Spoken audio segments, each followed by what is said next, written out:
In case you missed it, Silent Hill F is a pretty significant success, with over 1 million global shipments and digital downloads. It probably doesn't seem like a big deal at first, but Konami also confirmed that it achieved this within a day, and that it's moving units at a faster rate than Silent Hill 2 Remake, which took less than a week, but still. When you consider that the publisher's other big release of the year, Metal Gear Solid Delta Snake Eater, sold over 1 million units in its first day, the true significance of Silent Hill F's success becomes clearer. After all, Delta Snake Eater was handled mostly by Konami, with assistance from Virtuos, and not only had the benefit of years of rumors and hype, but also being based on one of the greatest games of all time. By comparison, Silent Hill F is a lot more experimental. It bears the Silent Hill name like an omen, but this is an original story with no direct connections to previous titles. The fictional setting of Ebisukuoka is rooted in 1960s Japan, making the first time that a mainline Silent Hill has really transitioned away from the legendary town. Then, you have the developer NeoBards Entertainment. You know, the studio behind such quote-unquote multiplayer hits as Resident Evil Reverse and Resident Evil Resistance, both panned and shut down relatively quickly. Trying to create a rudimentary multiplayer mode that isn't Outbreak for Resident Evil of all things is no easy task, and they did work on the much better received Mega Man Battle Network Legacy Collection, so credit where it's due. The point is that they were relatively untested in leading such a project. Even Bloober Team had some experience in the horror genre, quality of output notwithstanding. Then it was revealed that there would be Souls-like elements such as a stamina bar, melee combat, and stat upgrades? Unforgivable, truly, even when the developer came out and clarified that these aren't exclusively Souls-like elements. Then the reviews started trickling in, and a large number of critics actually praised it. An 86 on Metacritic, based on 84 reviews at this time, is pretty good. On SteamDB, it peaked at 22,621 concurrent players shortly after launch, which is all the more impressive considering Silent Hill 2 Remake hit 23,676 in its lifetime. Naturally, there are the qualms against performance, resulting in a mostly positive rating, though it's currently not overwhelming, and the combat isn't for everyone, which even applies to the critics. And yet, Silent Hill F has made a pretty impressive impact, becoming one of the higher rated titles in the franchise and standing out in a year that's full of incredible releases. The real question is, why? Even if it didn't receive the same level of marketing as Silent Hill 2 Remake or Metal Gear Solid Delta Snake Eater, it still benefited from the positive momentum of the former. You could call it a testament to the popularity of the Silent Hill franchise, despite years of dormancy, but newcomers can dive into the remake without much knowledge of the franchise.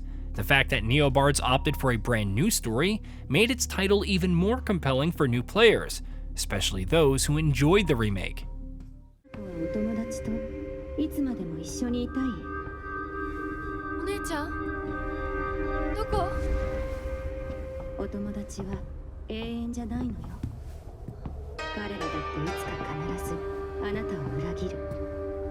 あなたが裏切り者と呼ばれたように。お姉ちゃん。天秤にかける価値があるかどうか。As for the hardcore, Silent Hill F showcases that Konami is willing to go outside of its comfort zone and explore new horror-filled horizons. I'm not referring simply to the combat, but more so to bringing in the likes of Ryukishio 7 to pen the narrative and Keira to create the monsters. And although Akira Yamaoka is on board as composer, there are several other lesser-known names to the franchise, like Kensuke Inage, Dai, and Saki, though the latter have worked with Ryukishio 7 on Higurashi and Umineko. The result is a Silent Hill that looks and sounds so unique while still channeling everything that makes the franchise so unnerving.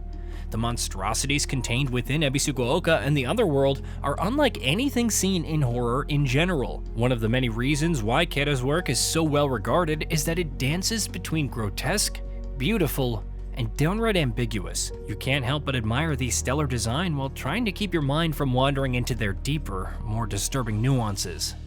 Ryukishio 7 also has more than his fair share of fans. Higurashi no Nokokoro ni, both the visual novel and anime, are pretty well known worldwide, and Umineko is considered one of his finest works. Perhaps the most hyped part about Silent Hill F's announcement is confirmation of his involvement. I wouldn't be surprised if curiosity played a huge part in the interest, if only to see what messed up new tale he has to offer. And it is indeed quite messed up. お姉ちゃんだったんだなって。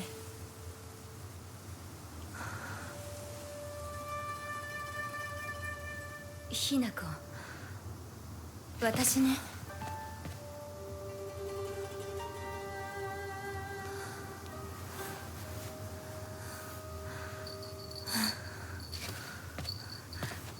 これ、お姉ちゃんにあげる。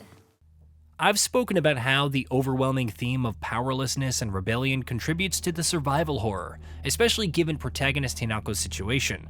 That oppressive feeling never really goes away, whether it's because of the music or the overall direction of the narrative.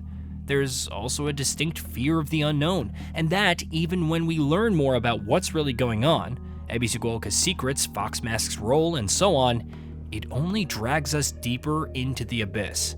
The tagline, "Beauty in Terror, Terror from Beauty," applies perfectly, considering what Hinako goes through, and it's something that the writing, art direction, and music reinforce throughout. I'm also a big fan of how the gore is handled in some scenes. Silent Hill F could very well show everything, and there's still quite a bit of disturbing material to witness firsthand, but many places show surprising restraint. Instead, you hear it. You see Hanako's body language. The implication of what's really happening creates a much more terrifying picture in your mind. An old trick, but one that still works. When you look back on the history of big-name Japanese psychological horror franchises, the number of games with follow-ups is surprisingly low.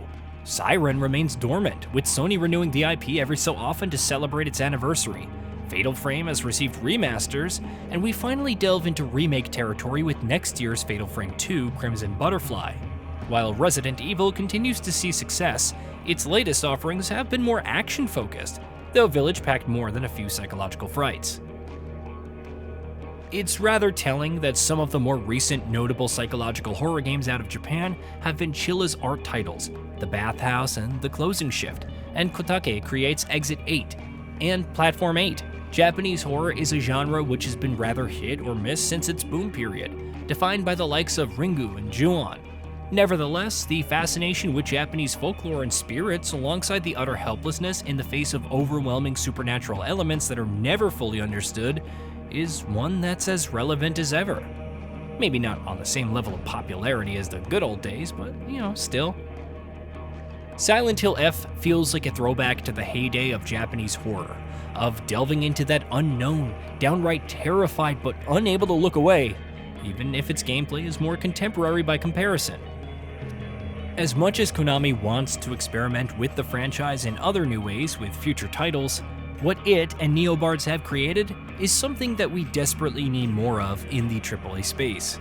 If nothing else, this reinforces that the publisher should never have left it to begin. Hey, did you know that we at GamingBolt upload new videos every day? Stick around, drop a like, subscribe, and hit that bell. And let us know what kind of content you'd like to see in the future with a comment below.